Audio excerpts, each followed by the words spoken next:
Nick Darr here, getting ready to shoot another episode of Business Over Brew, which wouldn't be possible if not for our great sponsors at Roberts Motors. You know the Roberts Motors name. They've been around since 1949. Definitely a name that means quality. We certainly appreciate their support of not only this show, but all they do for the community. You talk about a local business that gets it in terms of supporting great community causes and just being involved in the community. The guys at Roberts Motors, Sam, John, the rest of the crew there, they really understand what it means to be a good business citizen in the community, and they've done that for a lot of years. If you're in the market for a vehicle, you know the car industry has been a little upside down lately in terms of inventory. They're starting to get more and more vehicles on the lot.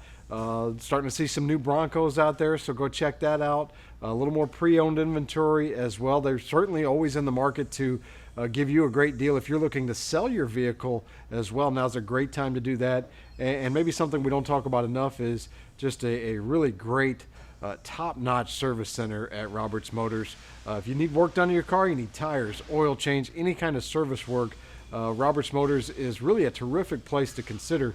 And they would just appreciate the opportunity to do business with you, whether it's buying a vehicle, buying your vehicle from you, or getting some work done to your vehicle. Check out Roberts Motors on Albee Street in Alton or at robertsmotors.com. Welcome to Business Over a Brew, where we talk business with some of the Riverbend's most interesting and influential business owners. We're here today with Andrea Abbott with A&A Boutique. Andrea, thanks for coming on the show. Appreciate it. Thank you very much for having me. Just tell us a little bit about A&A and how it got started. Let's see. A&A Boutique is actually a vendor shop. We have around 48 different local vendors selling their goods in our store. They rent space from me, and then I sell their goods for them. Okay. It's how to get started. Well, the space in my building that I've owned for 20 years became available last September in the middle of the pandemic. So right during holiday season, right. I figured it'd be hard to rent it out, so I just jumped right back in. We talked a little bit before we came on that you kind of always, you had your first business when you were 10. So just talk about, where you grew up, and a lot of people recognize the name, and obviously a business owners in town in your family. So yeah, I think I've owned around 14 different retail stores in the past 20 years. Started, truly like in 1998 with A&A beads and things. Did that for 10 years and then have just kind of trickled on to other businesses as the economy has changed and need has changed, want. Right. And you tell us about the first business that you owned, going back to when you were 10. When I was 10, I actually opened up a printing company in my parents' basement, and I made around $1,500. I did Bunker Hill's class reunion that year for them and did all of their invitations. Then we're talking about when the printers were individual papers and you had all the things on the side that you had to rip off. So I did that and a couple banners and signs for people. And then right out of high school, back at it and always had that entrepreneurial spirit. It seems like, absolutely. Certainly. Definitely going to own my own business one way or another. Right. So tell us about where that came from. Where that came from? Mostly my father. My dad owns Abbott Machine Company. Actually, he just retired, but he definitely taught me how to own a business, and that definitely is in our blood for sure. So tell us about just the first day of opening A&A. What were you feeling there? Well, A&A Boutique is actually, I have two other partners, and they're my daughters, Audrey and Anna Lynn, and that's where A&A came from this round, as far as the A&A business. And whenever I decided to open it, I asked them if they were okay with it and if they would be my partners. And so the first day I had them there with me. It was awesome. The community was amazing.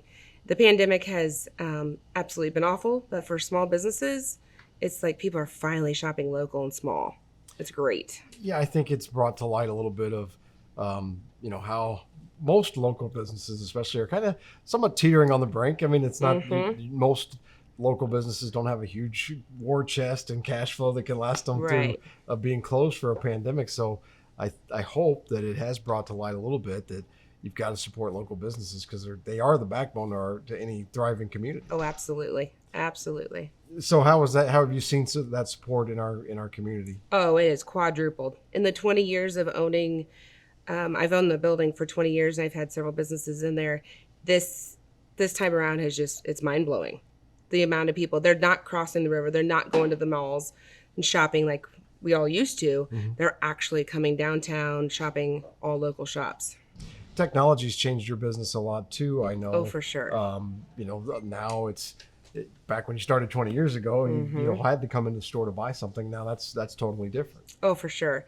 And difference between, like, we used to always have to have websites Right. to sell our goods, and now we don't have websites. We just have Facebook, Snapchat, Instagram, which my children and younger friends help me with, but I just do Facebook. Right. Yeah, that's all I understand. So how has that helped your business? I know you're active there. Oh yeah, we're definitely active on Facebook. I know because my wife buys stuff from there.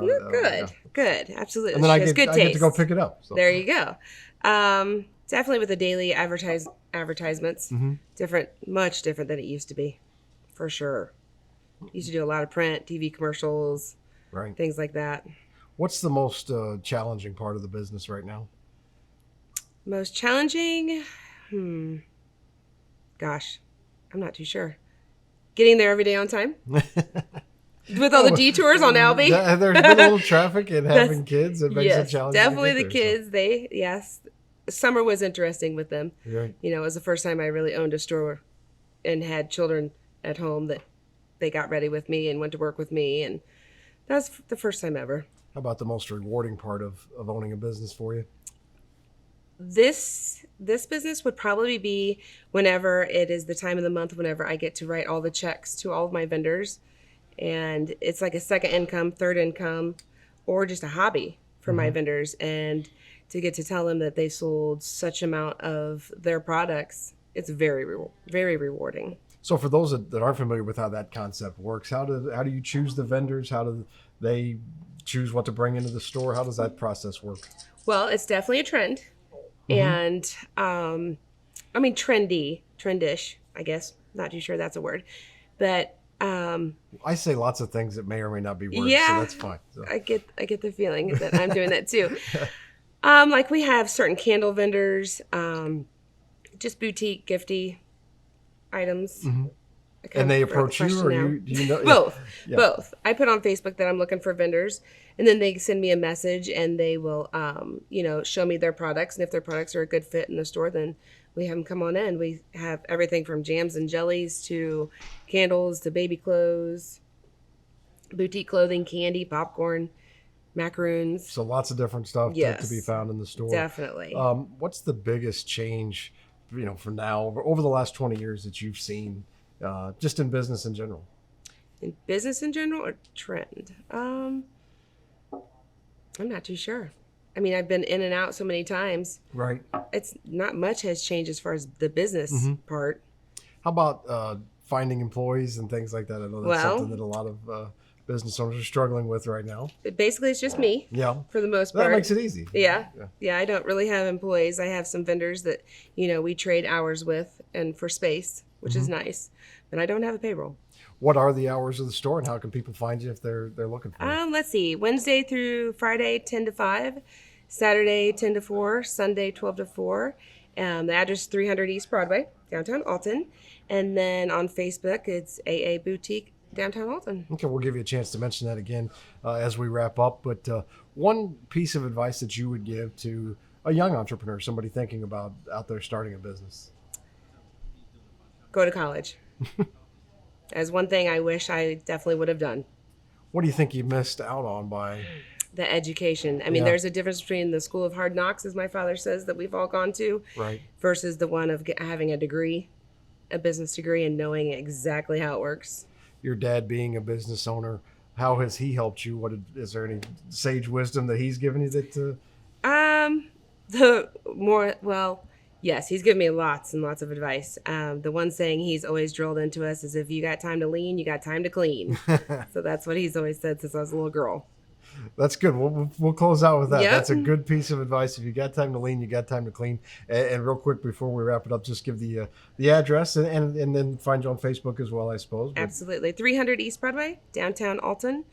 Facebook is just AA Boutique, Alton, Illinois. Great. Andrea, best of luck to you. Thanks so much for coming on Business Over Brew. Cheers. Appreciate it. Appreciate it.